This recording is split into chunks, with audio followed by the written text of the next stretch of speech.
আসসালামু আলাইকুম প্রিয় চাকরি প্রত্যাশী ভাই বোনেরা, আপনারা সবাই কেমন আছেন?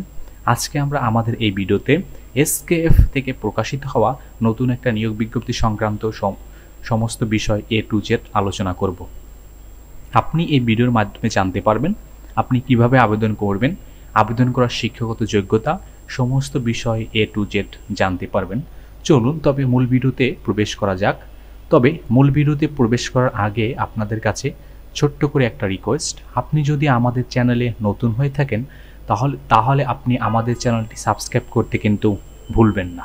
চলুন আমরা মূল ভিডিওতে প্রবেশ করি। আপনারা এখানে দেখতে পাচ্ছেন যে তারা কিন্তু technical service officer animal health division এই পদে কিন্তু তারা লোক নেবেন। Technical service officer animal health division এই পদে তারা লোক নেবেন। আপনার জব রেসপন্সিবিলিটি হলো কি scientific information to the veterinary community and farmers. Veterinary যে কমিউনিটিগুলো আছে এবং যে ফার্মার আছে তাদেরকে আপনাদের যে কোম্পানি এসকেপ থেকে প্রকাশিত হওয়া নতুন যে প্রোডাক্টগুলো বা নতুন যে ওষুধগুলো আসবে সেই ভেটেরিনারি কমিউনিটি এবং ফার্মারদেরকে তাদেরকে এই ওষুধগুলোর প্রয়োজনীয়তা, ওষুধগুলো কিভাবে প্রয়োগ করা দরকার, সমস্ত বিষয় সম্পর্কে তাদেরকে সায়েন্টিফিক ধারণা দেয়া, যাতে এই ওষুধগুলো তারা কিনতে পারে, কিনে এবং নির্দ্বিধায় তারা প্রয়োগ করতে পারে। তারা আসলে জানে এই ওষুধগুলোর ইফেক্ট বা ওষুধগুলা কি খাওয়ালে তাদের অ্যানিমালগুলোর কী ধরনের প্রভাব হবে বা কী ধরনের সুস্থ থাকবে, এই বিষয়গুলো তাদেরকে জানানো, এটা হলো কিন্তু আপনার প্রধান কাজ, প্রধান জব রেসপন্সিবিলিটি। পাশাপাশি কিন্তু আপনার প্রেসক্রিপশন থেকেও কিন্তু সেলস জেনারেট করা, বিশেষ করে আপনাদের অ্যানিমালের যে ওষুধগুলো যেই দোকানগুলোতে বিক্রি করা হয় এই দোকানগুলোতে যাওয়া এবং এখানে কিন্তু আপনাদের নতুন প্রোডাক্ট সম্পর্কে তাদেরকে জানানো, বা যারা ভেটেরিনারি ডক্টর আছেন বা অ্যানিমাল ডক্টর আছেন তাদেরকে এই ওষুধগুলো সম্পর্কে জানানো, যাতে তারা এই ওষুধগুলো তারা প্রেসক্রাইব করে ফার্মাররা যখন বিভিন্ন সমস্যা নিয়ে আসবে। এটাই আসলে মূলত প্রধান কাজ।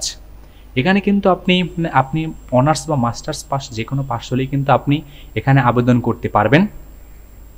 এবং আপনাকে কিন্তু অবশ্যই এসএসসি পর্যন্ত কিন্তু আপনাকে অবশ্যই সায়েন্স থাকতে হবে, সায়েন্স আপ টু এসএসসি পর্যন্ত আপনাকে বিশেষ করে সায়েন্স থাকতে হবে।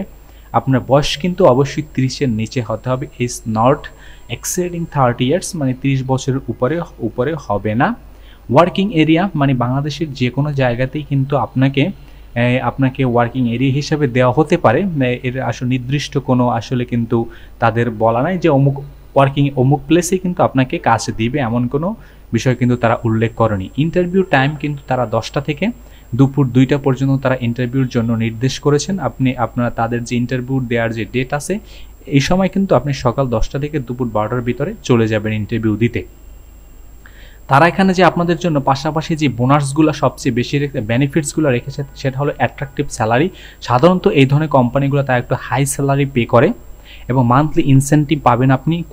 পাশাপাশি কিন্তু আপনি কোয়ালিটি ইনসেন্টিভ পাবেন, ফেস্টিভ্যাল বোনাস পাবেন, profit bonus, provident fund and gratuity, foreign tour, group insurance, TADI, skill enhancement training and another more. বিশেষ করে যে এই ধরনের ওষুধ কোম্পানিগুলো তারা কিন্তু প্রচুর পরিমাণে আপনাদেরকে সুযোগ সুবিধা দিয়ে থাকে, কারণ এই ধরনের কাজগুলো একটু পরিশ্রমী, এই জন্য কিন্তু আপনাদের সুযোগ সুবিধাগুলোও অনেক দেয়। তারা কিন্তু ওয়ার্ক টু ইন্টারভিউর মাধ্যমে কিন্তু তারা লোক নেবেন। বিশেষ করে তারা ঢাকা, বগুড়া, রাজশাহী, কুমিল্লা ও রংপুর এই 5টি স্থানে তারা ইন্টারভিউ নেবেন। ঢাকাতে কিন্তু ইন্টারভিউ নেবেন 28, 27, 28, 29 এবং 31 তারিখ। বগুড়াতে নেবে 31 আগস্ট এবং রাজশাহীতে নেবে 31 আগস্ট, খুলনাতে 31 তারিখ এবং রংপুরে কিন্তু তারা 31 তারিখ নেবেন। অতএব আপনারা যারা এখানে মানে চাকরি করতে আগ্রহী তারা 27, 28 তাদের দেওয়া নির্দিষ্ট যে তারিখগুলো আছে এই তারিখগুলোর ভিতরে এখানে দেওয়া যে অ্যাড্রেস, এই অ্যাড্রেসে কিন্তু আপনি সকাল 10টা থেকে দুপুর 12টার ভিতরে আপনি আপনার সিবি, পাশাপাশি কী নিতে হবে আপনার CV, all the original academic certificate, পাশাপাশি কিন্তু আপনি ফটোকপিও নিয়ে যাবেন, পাসপোর্ট সাইজের ফটোকপি, পাসপোর্ট সাইজের ছবি কিন্তু নিয়ে যাবেন আপনি। এগুলো নিয়েই আপনি সরাসরি ওয়ার্ক টু ইন্টারভিউতে কিন্তু আপনি অংশগ্রহণ করতে পারবেন। তো ধন্যবাদ আপনাদেরকে এতক্ষণ আমাদের সাথে থাকার জন্য। আর আপনি এখনও যদি আমাদের চ্যানেলটি সাবস্ক্রাইব করে না থাকেন তবে আমাদের চ্যানেলটি সাবস্ক্রাইব করতে কিন্তু ভুলবেন না।